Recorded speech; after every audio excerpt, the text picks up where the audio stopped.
નમસ્કાર મિત્રો, હું રાજેશ ભાસ્કર આપ સૌનું યુટ્યુબમાં આપણી આ ચેનલ પર સ્વાગત કરું છું. મિત્રો, આજે આપણે તારીખ 5 ઓગસ્ટ 2026ના કેટલાક મોસ્ટ ઇમ્પોર્ટન્ટ કરંટ અફેર અને અગાઉની પરીક્ષામાં પૂછાયેલા કેટલાક ઇમ્પોર્ટન્ટ પ્રશ્નો વિશે ડિટેલમાં ચર્ચા કરીશું, જે આપને આવનારી પરીક્ષા માટે ખૂબ જ ઉપયોગી સાબિત થશે. તો મિત્રો, આપ આ ચર્ચા સાથે જોડાઈ રહેજો અને વિડીયોને પહેલેથી લઈને છેલ્લે સુધી પૂરેપૂરો જોવાનો આગ્રહ રાખજો. તો ચલો મિત્રો, શરૂ કરીએ. શરૂઆત કરતા પહેલા જણાવી દઉં કે જો તમારે આપણી આ યુટ્યુબ ચેનલને સબસ્ક્રાઇબ કરવાનું બાકી હોય તો ચેનલને સબસ્ક્રાઇબ કરજો, નોટિફિકેશન બેલ આઇકોનને પ્રેસ કરીને, અને જો તમને વિડીયો પસંદ આવે તો વિડીયોને લાઇક કરજો, પરંતુ વિડીયોને શેર કરવાનું ના ભૂલતા. તમારા જેટલા પણ મિત્રો જેઓ કોમ્પિટિટિવ એક્ઝામની તૈયારી કરી રહ્યા છે એ બધા મિત્રો જોડે આ વિડીયોની લિંકને અત્યારે જ શેર કરો, તમે જે તે સોશિયલ મીડિયા એપ્લિકેશન વાપરતા હો એમાં. ચલો તો શરૂઆત કરીએ. સૌપ્રથમ જોઈશું અગાઉની પરીક્ષામાં પૂછાયેલા સામાન્ય વિજ્ઞાનના પ્રશ્નો, જેના જવાબો તમારે મને કમેન્ટ બોક્સમાં લખીને જણાવવાના છે.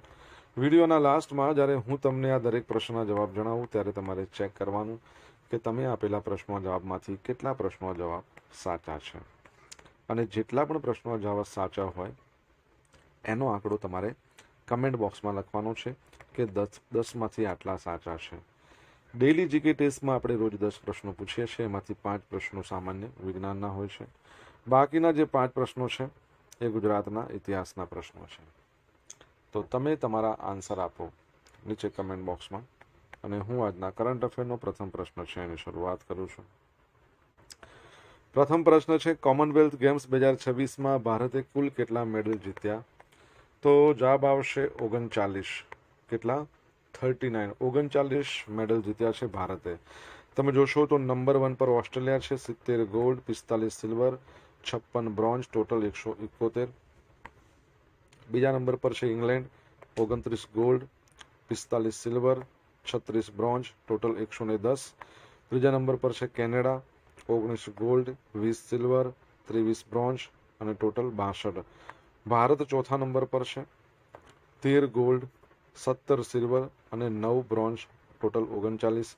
સ્કોટલેન્ડ છે એના પણ 39 છે, પરંતુ તમે જો ગોલ્ડ બંનેના સરખા છે, પરંતુ સિલ્વર 9 છે અને બ્રોન્ઝ 14 છે. આમ સ્વેપ થઈ ગયું છે, જો બરાબર છે. ઓકે, જોઈ લઈએ આપણે. તો ગ્લાસગો, સ્કોટલેન્ડના ગ્લાસગો ખાતે યોજાઈ હતી કોમનવેલ્થ ગેમ્સ, જેનો માસ્કોટ હતો ફિની, અને કેટલામાં નંબરની હતી એ તમારે જણાવવાની છે. ભારતીય ટીમે 13 ગોલ્ડ, 17 સિલ્વર, 9 બ્રોન્ઝ સાથે ટોટલ 39 મેડલ જીતીને મેડલ ટેલીમાં ચોથું સ્થાન પ્રાપ્ત કર્યું.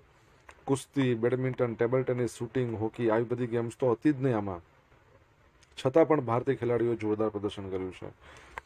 મેડલ ટેલીની વાત કરીએ, ઓસ્ટ્રેલિયા નંબર 1 પર છે, ત્યારબાદ ઇંગ્લેન્ડ અને પછી કેનેડા. અને ભારતમાંથી તમે જુઓ તો બોક્સિંગમાં સૌથી શ્રેષ્ઠ પ્રદર્શન આવ્યું છે. ભારતીય બોક્સરોએ પોતાના શ્રેષ્ઠ પ્રદર્શન સાથે 7 ગોલ્ડ, 3 સિલ્વર સહિત ટોટલ 10 મેડલ જીતીને બોક્સિંગ પોઈન્ટ્સ ટેબલમાં ટોચનું સ્થાન મેળવ્યું. ગોલ્ડ મેડલ વિજેતા boxers: Ankush Panghal 80 kilogram category, Sachin Siwach 60 kilogram category, Jaismine Lamboria 57 kilogram category, Preeti Pawar 54 kilogram category, Sakshi Chaudhary 51 kilogram category, Priya Ghanghas 60 kilogram category અને અરુંધતી ચૌધરી 70 કિલોગ્રામ. આ બધા ગોલ્ડ મેડલ વિજેતા છે. સિલ્વર મેડલવાળા પણ છે, જેમ કે નરેન્દ્ર બરવાલ, લવલીના બોર્ગહેન. તમને ખબર છે કે એમણે તો એક પણ મેચ રમ્યા વગર બ્રોન્ઝ મેડલ પાકો કરી નાખ્યો હતો. જાદુમણી સિંહ. ખાસ સિદ્ધિઓની આપણે વાત કરીએ તો મીરાબાઈ ચાનુ સતત ત્રીજી કોમનવેલ્થ ગેમ્સમાં એમણે ગોલ્ડ મેડલ જીત્યો છે, અને એની પહેલા 2014માં સિલ્વર જીત્યો હતો. 4 મેડલ જીત્યા છે એમણે કોમનવેલ્થ. અસ્મિતા ડે અને હર્ષ સિંહ છે, એમણે જુડોમાં ભારત માટે પ્રથમ ગોલ્ડ મેડલ લાવ્યા. ગુલવીર સિંહ, એમણે એક કોમનવેલ્થ ગેમ્સમાં 2 અલગ અલગ દોડ સ્પર્ધામાં 10,000 મીટરમાં સિલ્વર લાવ્યા, 5,000 મીટરમાં બ્રોન્ઝ લાવ્યા. તો એ પણ કહી શકાય કે 2 મેડલ જીતવાનું બહુમાન મેળવ્યું છે.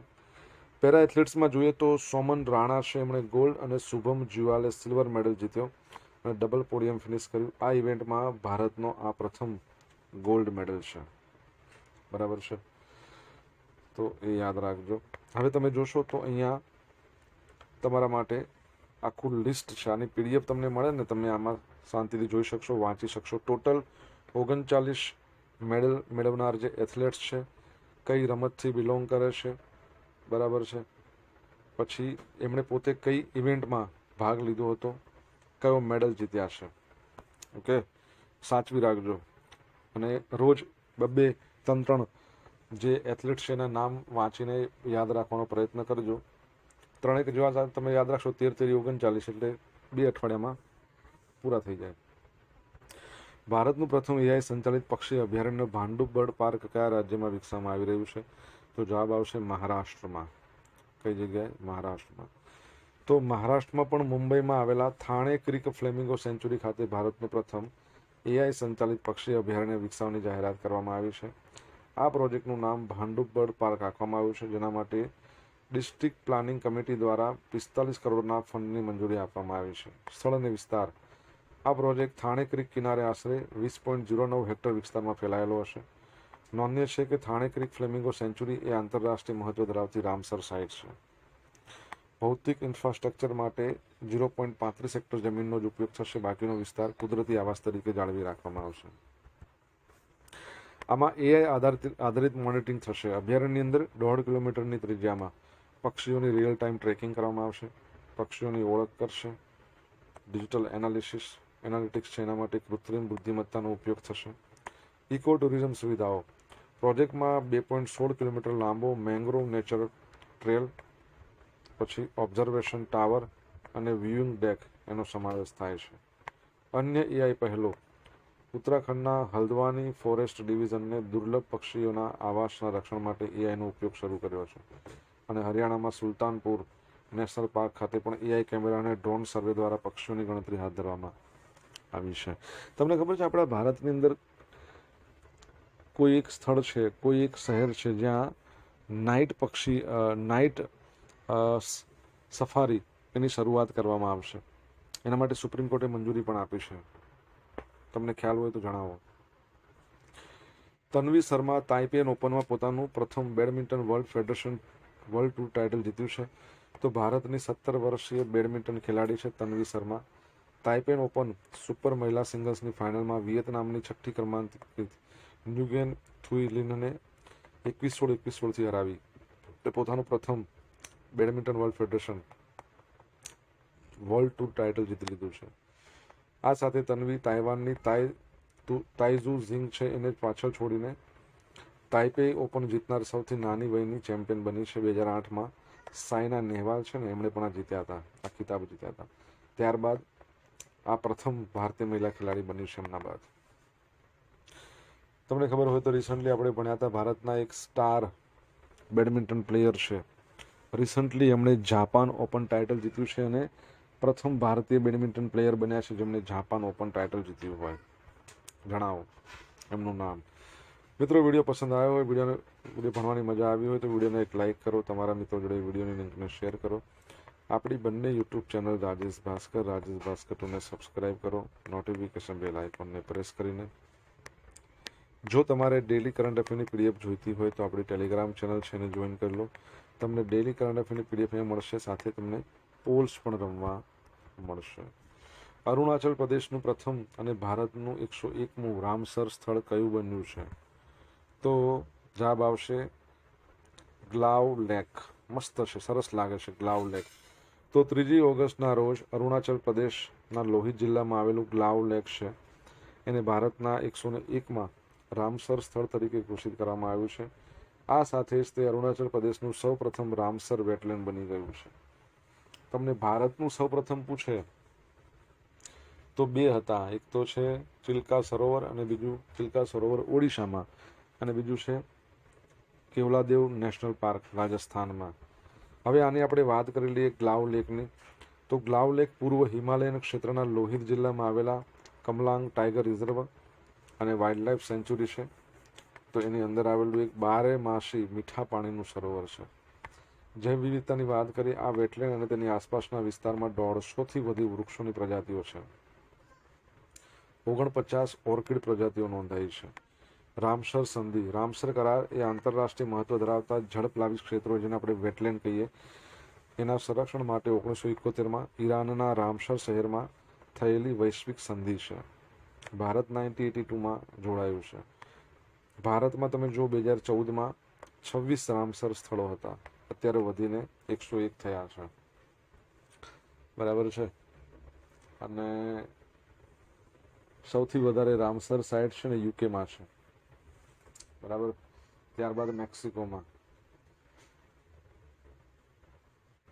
તમને ખબર છે આપણા ગુજરાતની અંદર ટોટલ રામસર સાઇટો કેટલી છે? 5 છે. આ 5 નામ આવડે છે? ચલો, નામ આવડતા હોય તો જણાવો કમેન્ટ બોક્સમાં લખીને. તાજેતરમાં સર્બિયાના નોવી સાદ ખાતે યોજાયેલા world shooting parasport world cup 2026માં રાહુલ શર્માએ કયો મેડલ જીત્યો છે? તો ગોલ્ડ મેડલ જીત્યો છે. તો world shooting parasport world cup 2026 એમાં રાજસ્થાનના પેરાશૂટર રાહુલ શર્મા છે. એમને ઉત્કૃષ્ટ પ્રદર્શન કરતા ગોલ્ડ મેડલ પોતાના નામે કર્યો છે. સુવર્ણ સિદ્ધિ. રાહુલ શર્માએ 10 મીટર એર પિસ્તોલ સ્ટાન્ડર્ડ ઇવેન્ટમાં પ્રથમ સ્થાન મેળવીને ભારત માટે ગોલ્ડ જીત્યો છે. નવો રેકોર્ડ. આ સ્પર્ધામાં માત્ર ગોલ્ડ નહીં, પરંતુ રાહુલે શાનદાર નિશાનેબાજી સાથે નવો વર્લ્ડ રેકોર્ડ પણ સ્થાપિત કર્યો. આનું આયોજન ક્યાં થયું હતું? સર્બિયાના નોવી સાદ ખાતે. બરાબર, યાદ રાખજો, રાજસ્થાનના પેરાશૂટર છે. રિસન્ટલી આપણે એ પણ ભણ્યા હતા કે ચાઇનાના હાંગઝાઓમાં યોજાઈ હતી international shooting sport federation.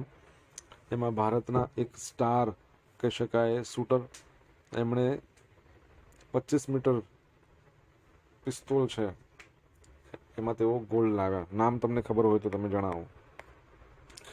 Vishwesh Negi ઈરાનની અંદર ભારતના આગામી રાજદૂત તરીકે નિમાઈ ગયા છે. તો ઇન્ડિયન ફોરેન સર્વિસના 2002ની બેચના છે IFS અધિકારી, વરિષ્ઠ અધિકારી વિશ્વેશ નેગી ઈરાનમાં ભારતના આગામી રાજદૂત તરીકે નિયુક્ત કરવામાં આવ્યા છે. તેઓ હાલમાં નવી દિલ્હી ખાતે વિદેશ મંત્રાલયમાં સંયુક્ત સચિવ તરીકે સેવા આપી રહ્યા છે અને ટૂંક સમયમાં તેહરાન ખાતે પોતાનો પદભાર સંભાળશે. તેઓ ઈરાનમાં ભારતના વર્તમાન રાજદૂત રુદ્ર ગૌરવ શ્રેષ્ઠનું સ્થાન લેશે. રાજદ્વારી અનુભવની વાત કરીએ તો વિદેશ નીતિ અને સંરક્ષણ વિભાગમાં મહત્વપૂર્ણ જવાબદારીઓ નિભાવી ચૂક્યા છે. વ્યૂહાત્મક મહત્વ. ઈરાનમાં આવેલું છે ચાબહાર પોર્ટ. એનો વિકાસ મધ્ય એશિયા સાથે કનેક્ટિવિટી વધારવામાં આ નિયુક્તિ અત્યંત મહત્વપૂર્ણ માનવામાં આવે છે, કે એનો ડેવલપમેન્ટ ભારત કરી રહ્યું છે. ઓકે, યાદ રાખજો. ઈરાનની વાત આવી, તમને ખબર છે કે આપણે ભૂતકાળમાં પણ મેં તમને ઘણી વાર કહ્યું હતું, 2 વાર તો પ્રશ્ન પૂછાયો છે કે ઈરાનમાં હોર્મુઝની જે ખાડી છે એ કયા બે અખાતને જોડે છે? લખો. સોશિયલ મીડિયાના માધ્યમથી મારી સાથે તમે કનેક્ટ કરી શકો છો. ઇન્સ્ટા આઈડી છે આપણું rajesh.i.bhaskar, ફેસબુક આઈડી છે RI ભાસ્કર, અને આપણી ટેલિગ્રામ ચેનલની વાત કરીએ તો તે રાજેશ ભાસ્કર છે, જ્યાં તમને ડેલી કરંટ અફેરની PDF મળશે અને પોલ્સ પણ રમવા મળશે. જો ભણવાની મજા આવી હોય તો વિડીયોને લાઇક કરો, તમારા મિત્રો જોડે વિડીયોની લિંકને શેર કરો, ચેનલ સબસ્ક્રાઇબ કરવાની બાકી હોય તો સબસ્ક્રાઇબ કરો, નોટિફિકેશન બેલ આઇકોનને પ્રેસ કરીને. પિઠોરા પેઇન્ટિંગ મુખ્યત્વે ગુજરાતના કયા આદિવાસી સમુદાય સાથે જોડાયેલી છે? તો જવાબ આવશે રાઠવા.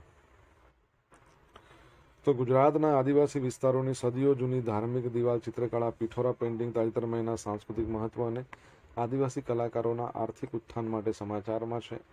આ કળાને મળેલા GI ટેગ એના કારણે રાષ્ટ્રીય અને આંતરરાષ્ટ્રીય સ્તરે નવી ઓળખ મળી રહી છે. પિઠોરા પેઇન્ટિંગની વાત જોઈ લઈએ તો મુખ્ય વિસ્તાર છે ને ગુજરાતમાં છોટાઉદેપુર અને પંચમહાલ જિલ્લો. હવે એના સંબંધિત જે સમુદાય છે ને, ખાસ તો રાઠવા સમુદાય ઉપરાંત ભીલ, ભીલાલા, નાયકા આદિવાસી સમુદાયો એ બધા પણ છે. ધાર્મિક સંકલ્પના. આ કોઈ માત્ર ઘર સૂજો પણ નથી, પરંતુ પિઠોરા દેવના આશીર્વાદ મેળવવા દોરાતી એક પવિત્ર ધાર્મિક વિધિ છે. માનતા પૂરી થવા પર અથવા શુભ પ્રસંગોએ ચિત્ર બનાવાય છે. મુખ્ય પ્રતીક. ચિત્રમાં ઘોડો સૌથી પ્રમુખ પ્રતીક છે, જે દેવી શક્તિ અને સમૃદ્ધિનું સૂચક છે. કલાકારો અને પૂજારી. ચિત્ર દોરનાર કલાકારોને લખારા કહેવાય છે.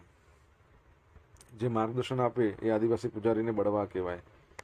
તૈયારી અને રંગો. ગાયનું છાણ અને માટીથી દિવાલ તૈયાર કરી વનસ્પતિ અને માટીમાંથી મળતા પ્રાકૃતિક રંગો વડે આ ચિત્રકામ થાય છે. જીઆઈ ટેગની વાત કરીએ, અરજી નંબર 644, પ્રમાણપત્ર નંબર 385. પ્રમાણપત્ર આપ્યું હતું 14મી સપ્ટેમ્બર 2021. અરજી દાખલ થઈ હતી 23 જાન્યુઆરી 2019. 14 સપ્ટેમ્બરને આપણે રાષ્ટ્રીય હિન્દી દિવસ કહીએ છીએ અને 23 જાન્યુઆરીને ભારતમાં પરાક્રમ દિવસ કહેવાય છે. કોણે અરજી દાખલ કરી? તો પિઠોરા જીઆઈ આદિવાસી રાઠવા આદિવાસી સમુદાય ટ્રસ્ટ છોટાઉદેપુર છે ને એમના દ્વારા.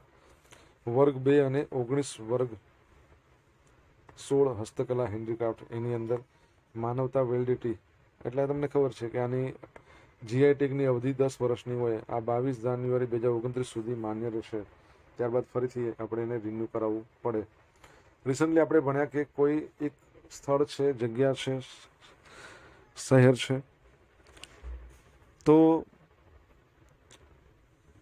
ગુજરાતની વાત કરી રહ્યો છું, એને જીઆઈ ટેગ છેલ્લે મળ્યું. એની જે બનાવટ છે, મતલબ ત્યાં ઉગતા જીરું અને વરિયાળીને, હવે તો તમારે નામ કહેવાનું છે, આવડે જ છે, 100% આવડે, કમેન્ટમાં લખજો. અજિંક્ય રહાણેએ આંતરરાષ્ટ્રીય ક્રિકેટમાંથી નિવૃત્તિ લઈ લીધી છે. ભારતીય ક્રિકેટના અનુભવી અને શાંત સ્વભાવના ખેલાડી અજિંક્ય રહાણે 30 જુલાઈના રોજ સોશિયલ મીડિયા પર વિડીયો પોસ્ટ કરીને આંતરરાષ્ટ્રીય ક્રિકેટમાંથી તમામ ફોર્મેટમાંથી નિવૃત્તિ જાહેર કરી છે. આંતરરાષ્ટ્રીય કેરિયર રન 38 વર્ષે રહાણે ભારતમાં 85 ટેસ્ટ, 5077 રન, 12 સદી, 90 ઓડીઆઈ, 2962 રન, 3 સદી, 20 T20 મેચો રમ્યા છે. છેલ્લી મેચ છે ને આંતરરાષ્ટ્રીય મેચ જુલાઈ 2023માં વેસ્ટ ઇન્ડિઝ સામે પોર્ટ ઓફ સ્પેન ખાતે, અને 2020-21ની ઓસ્ટ્રેલિયાના પ્રવાસ દરમિયાન એડિલેડ ટેસ્ટ પછી રહાણેની કેપ્ટનશીપ એમણે સંભાળી હતી ને એમાં મેલબોર્નમાં યાદગાર સદી ફટકારી હતી. ભારતને ગબ્બા ખાતે જીત મેળવીને 2-1થી ટેસ્ટ સિરીઝ જીતી હતી. કેપ્ટન તરીકે એમણે ટોટલ 6 ટેસ્ટ મેચો રમી છે, એમાં એક પણ હાર્યા નથી. 4 જીત્યા છે અને 2 ડ્રો થઈ છે. ઘરેલું ક્રિકેટની વાત કરીએ, 2023-24ની સિઝનમાં એમણે મુંબઈને તેની 42મી રણજી ટ્રોફી જીતાડવામાં કેપ્ટન તરીકેની મહત્વની ભૂમિકા છે એ ભજવી હતી. ઓકે, અગાઉની પરીક્ષામાં પૂછાયેલા સામાન્ય વિજ્ઞાનના પ્રશ્નો. પહેલો પ્રશ્ન, હથોડી, એરણ, પેગડું શરીરમાં ક્યાં આવેલું છે? કાનમાં. નીચેનામાંથી કયું વિટામિન લોહી જામી જવાની ક્રિયા છે એના માટે જરૂરી છે? વિટામિન કે. કયા વાયુ વિના આપણે જીવી ના શકીએ? ઓક્સિજન. કોને વનસ્પતિનું રસોડું કહે છે? પર્ણો. ઓફ્થલ્મોલોજિસ્ટ કયા અંગના રોગના નિષ્ણાત હોય છે? આંખના.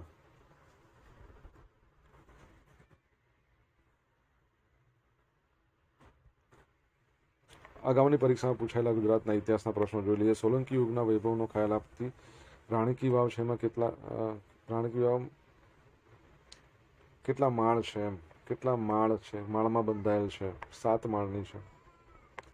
ખેડા સત્યાગ્રહ કઈ સાલમાં થયો હતો? 1918. પરીક્ષામાં 17 હોય તો 17-18 લખજો. ગુજરાતના 16મા નંબરના મુખ્યમંત્રી કોણ હતા? આપણા વિજયભાઈ રૂપાણી, જેમનું વિમાન અકસ્માતમાં ડેથ થઈ ગઈ. દાંડી કૂચની શરૂઆત કયા દિવસો થઈ ગઈ? કયા દિવસથી શરૂ થઈ? 12મી માર્ચ 1930. ભગવદ ગોમંડળની રચના કરનાર ભગવતસિંહજી મહારાજ કયા રાજ્યના રાજવી હતા? ગોંડલ. હવે ગઈકાલે પૂછેલા પ્રશ્નો જવાબ જોઈ લઈએ. પહેલો પ્રશ્ન, વડાપ્રધાન નરેન્દ્ર મોદીએ 26 જુલાઈ 2026ના રોજ મન કી બાતના કેટલામો એપિસોડ 136મો હતો સંબોધિત કર્યો? 22મી કોમનવેલ્થ ટેબલ ટેનિસ ચેમ્પિયનશિપની પુરુષ અને મહિલા બંને ફાઇનલમાં ભારતે કયા દેશને હરાવ્યો? તો મલેશિયાને હરાવ્યો છે. હવે આજે પૂછેલા પ્રશ્નો જવાબ જોઈ લઈએ.